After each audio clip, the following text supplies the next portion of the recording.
네, 김동엽의 수익 플러스 와운의 김동엽 대표와 함께합니다. 어서 오세요. 네, 안녕하십니까. 네, 어제 수익 플러스 시즌2 첫 출발이 아주 좋았습니다. 네. 전략주로 추천해주신 현대로템의 두 자릿수 상승세도 눈에 띄었고요. 네. 방산주 그리고 LNG 모두 다 좋았는데 사실 궁금한 건 전략주인 현대로템 더 갈 수 있을지인데 어떻게 보세요? 어제 말씀드린 유권이 독일에 이제 관련된 기업 라인메탈은 엄청나게 올라가는데 상대적으로 못 갔다 이런 말씀을 드렸고요. 관련해서 보면 간밤에는 라인메탈이 조금 빠지긴 했는데요. 현대로템의 상승세는 조금 더 이어질 가능성이 높고 지금 트럼프의 어떤 정책적인 어떤 상황으로 보면 간밤에 보니까 유럽에서 1,200조 정도의 방위비 증액 이슈 같은 것들이 또 돋보였기 때문에 관련해서 보면 현대로템의 주가는 조금 더 강세를 가져갈 가능성이 높다라고 판단하고 있습니다. 네, 좋습니다. 오늘도 어제의 기세가 이어지길 기대해 보면서 네. 바로 첫 번째 이슈 확인해 보도록 하겠습니다. 오늘의 첫 번째 이슈는 어떤 내용이죠? 네, 오늘 첫 번째 이슈는 알래스카 이슈를 가져나왔습니다. 방금도 뭐 전 코너에서도 일부 언급이 있었는데요. 어제 LNG 이슈에 이어서 연장선에서 좀 말씀을 드리고자 하는 내용입니다. 알래스카 가스전 관련된 프로젝트는 알래스카의 북부와 남부를 잇는 가스관 프로젝트를 얘기하는데 길이가 1,300km 정도 되고요.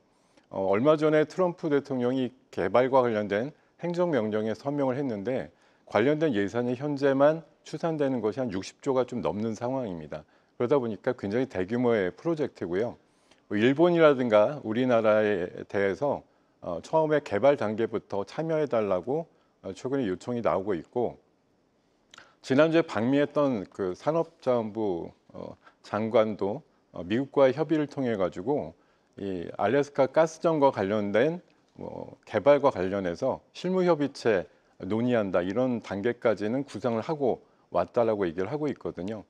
트럼프의 에너지 믹스상으로 봤을 때 LNG가 굉장히 중요한 역할을 할 것으로 보이기 때문에 알래스카 가스전에 대한 개발과 관련된 이슈는 당분간 우리 시장에서도 주목받을 가능성이 높다고 판단하면서 관련주 체크해 보겠습니다. 먼저 포스코 인터내셔널입니다. 어제도 말씀드렸던 종목인데요. 고망간, 그러니까 망간을 많이 들어간 강을 이용해서 LNG 연료 탱크라든가 관련해서 LNG 운반선 같은 것들을 만들 수 있는 소재로 최근에 부각되고 있습니다. 그 의견 드리겠습니다. 자, 두 번째 종목은요. 네. 넥스틸이라고 하는 종목인데요. 미국 유전 관련된 협회에서 인증한 송유관을 제작한 경험이 있기 때문에 최근에 강관주로 해서 부각이 되는 모습 그 의견 드리겠습니다. 태광은 배관자재 관련해서 종목인데요. 올해 영업이익이 한 40% 늘어나서 600억대 이상 나올 것으로 예상합니다. 그 의견 역시 드리도록 하겠습니다. 네, 이렇게 세 종목 모두 고 의견을 주셨습니다. 함께 추가적인 상승세 기대해 보도록 하겠습니다. 자, 두 번째 이슈도 체크해 봐야 될 텐데 두 번째는 우크라이나 이슈에 주목을 하셨더라고요. 네. 어제는 우크라이나발 얘기를 방산주 개념으로 좀 풀어서 말씀을 드렸었는데요. 오늘은 조금 역발상 개념으로 말씀을 드리고자 합니다. 간밤에 보니까 젤렌스키 대통령이 트럼프 대통령을 향해서 구애라고 할까요? 약간 사과의 얘기를 섞어가지고 유감 표현까지 했고 우크라이나는 충분히 평화의 의지가 있다라고 이제 밝히면서 다시 한번 광물 협정에 대한 의지 이런 것들 밝히는 내용들이 좀 보도가 됐었는데요. 어제 트럼프 대통령이 우리 시간으로 어제 아침에 군사 지원을 중단하겠다 이렇게 얘기를 하면서 유럽 쪽의 방위비 증액에 대한 이슈가 맞물리면서 방산주가 강했고 상대적으로 재건주가 많이 내리는 그런 모습이 나왔거든요. 근데 다만 제가 생각하기는 오히려 비온 뒤에 땅이 굳는다고 표현드리고 싶은데요.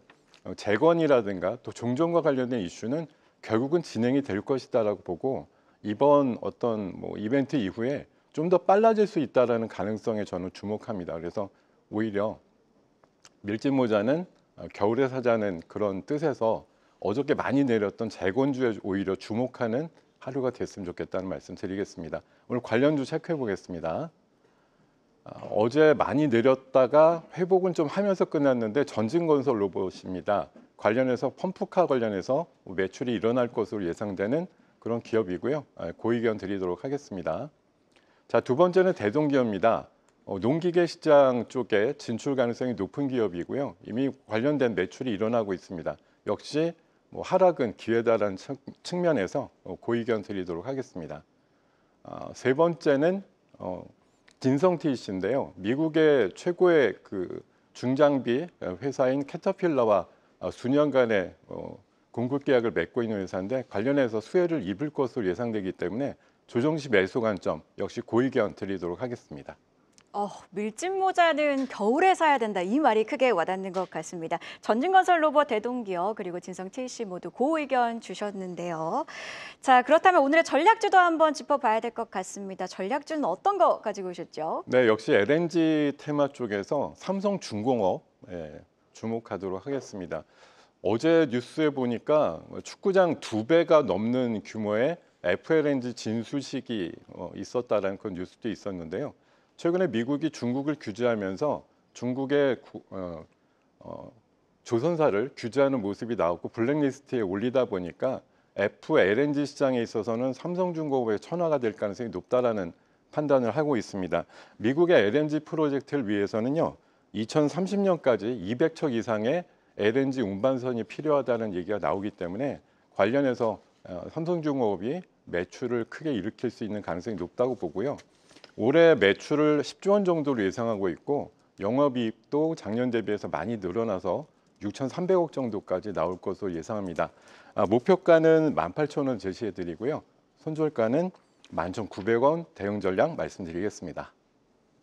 네, 이렇게 삼성중공업 목표가 18,000원까지 제시해 주셨는데 어제 현대로템이 잘 간 것처럼 삼성중공업의 추가적인 상승세도 함께 기대해 보도록 하겠습니다. 지금까지 와운의 김동엽 대표와 함께 수익 플러스 이야기 나눠봤습니다. 내일 이 시간에 뵐게요. 네, 고맙습니다. 계속해서 다양한 경제 이슈를 알고 싶다면 구독과 좋아요, 알림 설정 부탁드립니다. AI 캐스터 권미정이었습니다.